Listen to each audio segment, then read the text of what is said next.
नमस्कार, मी परशुराम अडसूळ स्वागत करतो आपल्या सर्वांचं. मित्रांनो, मागच्या काही वर्षापासून भारतामध्ये बऱ्याच राज्यांमध्ये आरक्षणाच्या मुद्द्यावरून आपल्याला संघर्ष पाहायला मिळतो. बिहार, तसेच मणिपूर आणि महाराष्ट्रसुद्धा. मणिपूरमध्ये हा जो वाद चालू झाला आरक्षणाच्या मुद्द्यावरून, तो आत्तापर्यंतही सुटलेला नाही. मणिपूरमध्ये अक्षरशः जाळपोळ होती. बिहारमध्ये पण काहीशी अशीच परिस्थिती होती. मात्र बिहारच्या सरकारने तिथली जात जनगणना करून आरक्षणाची मर्यादा जी आहे ती वाढवली आणि ती सर्वोच्च न्यायालयाकडे पाठवली. मात्र सर्वोच्च न्यायालयाने याला स्पष्ट नकार दिला आणि तुम्ही मर्यादा वाढवू शकत नाही, असं स्पष्ट सांगितलं. दुसरीकडे महाराष्ट्रामध्ये सुद्धा आता जे आहे ते संघर्ष चालू आहे ओबीसी आणि मराठा यांच्या विरोधात. मनोज जरांगे पाटील जे आहेत ते मागच्या 8-9 महिन्यापासून मराठा आरक्षणासाठी आंदोलन करतायत. तर आता लोकसभेचे इलेक्शन झाल्यानंतर परत एकदा त्यांनी आंदोलन केलं होतं. तर त्यांच्या विरोधामध्ये ओबीसीमध्ये मराठ्यांना आरक्षण देऊ नये म्हणून हाके पाटीलसुद्धा आता आरक्षणाच्या ह्याच्यावरून उपोषणाला बसलेले दिसत आहेत. त्यांचं मत आहे की मराठा समाजाला ओबीसीमधून आरक्षण मिळालं नाही पाहिजे. तर पहिली गोष्ट तर ही आहे की भारतातील जो लॉ आहे, भारताचं संविधान हे भारतातील सुप्रीम लॉ आहे. त्याच्या कायद्याच्या बाहेर हे कोणालाही काहीही भेटत नाही. मात्र असे उपोषणं करून किंवा बाकीच्या ज्या गोष्टी आहेत ह्या करून खरंच आरक्षण मिळतं का? तर मला नाही वाटत की हे आरक्षण मिळतं. दुसरी गोष्ट, हे दोन्ही जी आंदोलनं चालू आहेत, हे दोन्ही आंदोलनं चालू आहेत ते राज्य सरकारकडे मागणी करत आहेत. तर राज्य सरकारच्या हातामध्ये आरक्षण देणं किंवा कोणाचं आरक्षण काढून घेणं हे अजिबातच नाही. तर मुद्दा इथे असं होतो, आता हे जे सगळं काही होईल हा सगळ्या शासनाचा, केंद्र सरकारचा आणि सुप्रीम कोर्टाच्या हातामध्ये निर्णय आहेत. आपण याच्यावर काही टीका-टिप्पणी करणं हे योग्य वाटणार नाही. तर या निमित्ताने आपण ओबीसी नेमके होते कोण? ओबीसींना आरक्षण देण्यात कसं आलं? ह्या गोष्टींवर थोडीशी चर्चा करू. त्याच्यानंतर त्यांच्याकडे काही क्रायटेरिया निश्चित केले होते की ओबीसीमध्ये कोणाला घेतलं पाहिजे.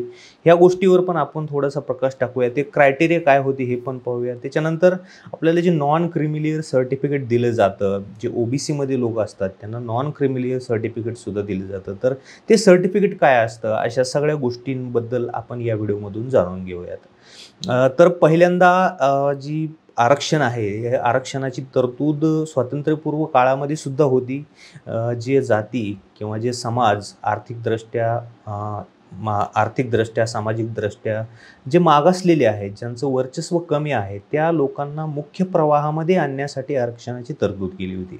महात्मा फुलेंनी पहिल्यांदा आरक्षणाचा मुद्दा काढला. त्याच्यानंतर राजर्षी शाहू महाराजांनी सुद्धा आपल्या राज्यामध्ये आरक्षणाची तरतूद केली होती आणि जे मागासलेले लोक आहेत त्यांना मुख्य प्रवाहामध्ये आणण्यासाठी, त्यांचीही परिस्थिती सुधारली पाहिजे याच्यासाठी प्रयत्न केले होते.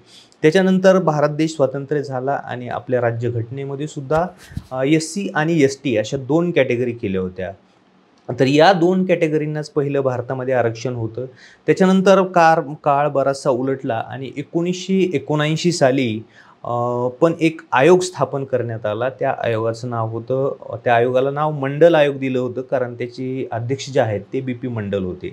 या BP मंडल यांना हे आयोगाची स्थापना केली होती ती याच्यासाठी केली होती की भारतामध्ये जी आणखी जे बॅकवर्ड क्लासेस आहेत ST आणि SC सोडून, म्हणजे अदर बॅकवर्ड क्लासेस, इतर ज्या मागासवर्गीय जाती आहेत त्यांचा सर्वे करा आणि त्यांच्यामध्ये सुधारणा झाली पाहिजे, ते सुद्धा मुख्य प्रवाहामध्ये आले पाहिजे. याच्यासाठी काय करता येईल याच्याबद्दल उपाययोजना सुचवा, याच्यासाठी हा आयोग तयार केला होता. मग ह्या आयोगाचे सदस्य आणि त्यांचे जे अध्यक्ष होते ते BP मंडल होते. त्यांनी पूर्ण देशभरामध्ये सर्वे केला आणि त्यांनी तो जो अहवाल आहे तो राष्ट्रपतींकडे सादर केला होता.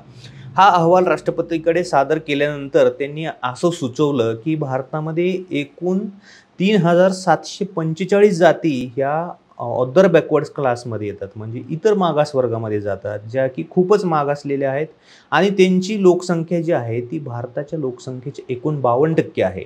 म्हणजे अर्धा देश जो आहे आपला तो मागासलेला होता.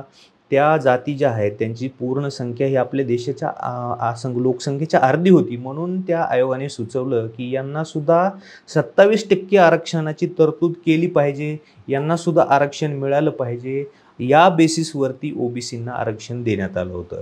तर मंडल आयोगाने काही क्रायटेरियासुद्धा ठरवले होते की ते कुठले असे निकष पाहिजे जे निकष तो समाज पूर्ण करत असावा.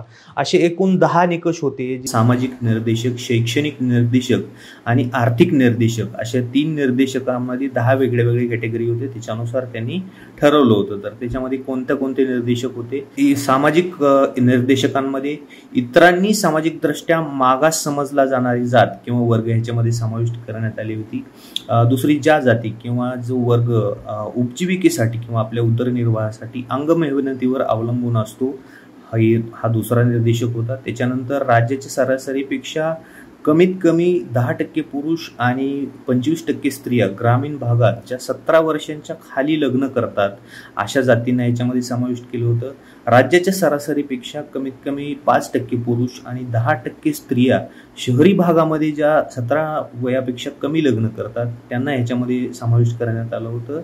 आणि ज्या जातीतील स्त्रिया कामामध्ये सहभाग जो आहे तो 25% कमी आहे अशा लोकांना सुद्धा याच्यामध्ये समाविष्ट करण्यात आलं होतं. दुसरे निर्देशक आहेत ते शैक्षणिक निर्देशक. त्याच्यामध्ये ज्या जाती किंवा वर्ग 5 ते 15 वयोगटातील मुलांची संख्या जे आजपर्यंत कधीही शाळेत गेलेले नाहीत, जे राज्याच्या सरासरीपेक्षा 25% पेक्षा जास्त आहे अशा जातींना याच्यामध्ये समाविष्ट केलं होतं. दुसरं, ज्या जाती किंवा वर्गातील 5 ते 15 वयोगटातील जे मुलं आहेत ते शाळा सोडण्याचं प्रमाण जे आहे ते 25% पेक्षा जास्त आहे राज्याच्या सरासरीच्या, त्यांना सुद्धा ह्याच्यामध्ये इन्क्लूड करण्यात आलं होतं. त्याच्यानंतर ज्या जाती किंवा वर्गाचे मॅट्रिक उत्तीर्ण झालेल्या लोकांचं प्रमाण हे राज्याच्या सरासरीपेक्षा 25% कमी आहे अशा लोकांना सुद्धा ह्याच्यामध्ये समाविष्ट करण्यात आलं होतं. आणि तिसरं जे आहे ते आर्थिक निर्देशक. जी जात किंवा वर्ग जे ते कौटुंबिक मालमत्तेचं जे सरासरी मूल्य आहे म्हणजे सरासरी जी व्हॅल्यू आहे ते राज्याच्या सरासरीपेक्षा कमीत कमी 25% असावी अशा लोकांना याच्यामध्ये समाविष्ट केलं होतं. ज्या जाती किंवा वर्ग कच्च्या घरात राहतात किंवा कुटुंबांची संख्या जी आहे ती राज्याच्या सरासरीपेक्षा 25% पेक्षा जास्त आहे त्यांना याच्यामध्ये समाविष्ट करण्यात आलं होतं. आणि तिसरं म्हणजे जी जात किंवा वर्ग जिथं उपभोग कर्ज घेतलेल्या कुटुंबाची संख्या ही राज्याच्या सरासरीपेक्षा कमीत कमी जास्तीत जास्त 25% असावी अशा लोकांना याच्यामध्ये समाविष्ट करण्यात आलं होतं. मागासले पण कुठलं होतं तर त्याच्यामध्ये चाइल्ड मॅरेज असेल, त्याच्यानंतर चाइल्ड लेबर असेल, त्याच्यानंतर शिक्षणाचा अभाव असेल, महिलांचं प्रमाण जे आहे अदर कास्टपेक्षा, हे जे कारणं आहेत हे कारणं लक्षात घेऊन मंडल आयोगाने हे ओबीसी नावाची जी कॅटेगरी होती ही तयार केली होती आणि ह्याच्यामध्ये जवळजवळ 3700 जातींना समाविष्ट केलं होतं. मात्र त्याच्यानंतर हे जे आरक्षण आहे ओबीसीचं हे व्ही.पी. सिंग यांनी लागू केलं.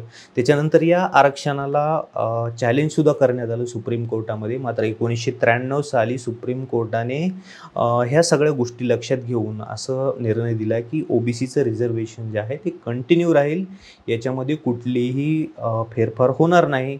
मात्र फक्त त्याच्यामध्ये एक क्रीमी लेयर लावण्यात येईल. तर ते क्रीमी लेयर काय होतं तर क्रीमी लेयर म्हणजे त्या काळी 1993 साली जे ओबीसीमध्ये येतात म्हणजे ज्यांचा जातीनुसार 1980 ओबीसीमध्ये टाकलेलं आहे, मात्र 1993 पर्यंत त्यांची परिस्थिती जर चांगली सुधारली असेल तर अशा लोकांचं उत्पन्न जर 1 लाखापेक्षा जास्त असेल तर ते क्रीमी लेयरमध्ये येणार आणि ज्यांचं उत्पन्न हे 1 लाखापेक्षा कमी असेल ते नॉन क्रीमी लेयरमध्ये येणार. आता हे क्रीमी लेयर आणि नॉन क्रीमी लेयर काय आहेत हे पण समजावून सांगतो.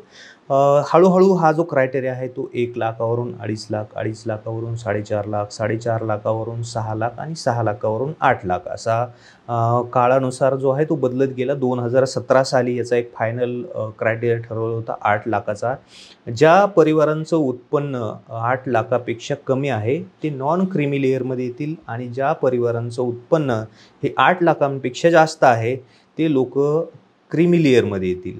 जे लोक क्रीमी लेयरमध्ये आहेत त्यांना शिक्षणामध्ये आणि ज्या प्रायव्हेट नोकऱ्या आहेत किंवा ज्या सरकारी नोकऱ्या आहेत त्याच्यामध्ये त्यांना आरक्षण मिळणार नाही आणि ज्यांचं उत्पन्न 8 लाखांपेक्षा कमी आहे त्या लोकांना नॉन क्रीमी लेयर म्हणून संबोधलं जाईल आणि त्यांचं जे आहे त्यांना शिक्षणामध्ये आणि नोकऱ्यांमध्ये आरक्षण मिळेल अशी तरतूद केली होती. तर हा जो आहे तो नॉन क्रिमिलियरचा आणि क्रिमिलियरचा डिफरन्स आहे. तर हे सगळं होतं मंडल आयोगाच्या बाबतीत, OBCच्या बाबतीत आणि क्रिमिलियर, नॉन क्रिमिलियरच्या बाबतीत. जर का ही माहिती तुम्हाला आवडली असेल तर आपल्या जास्तीत जास्त मित्रांसोबत शेअर करा. अशाच माहितीपूर्ण व्हिडिओसाठी आमच्या चॅनलला सबस्क्राईबसुद्धा करा. भेटूया पुढच्या व्हिडिओमध्ये. तोपर्यंत धन्यवाद.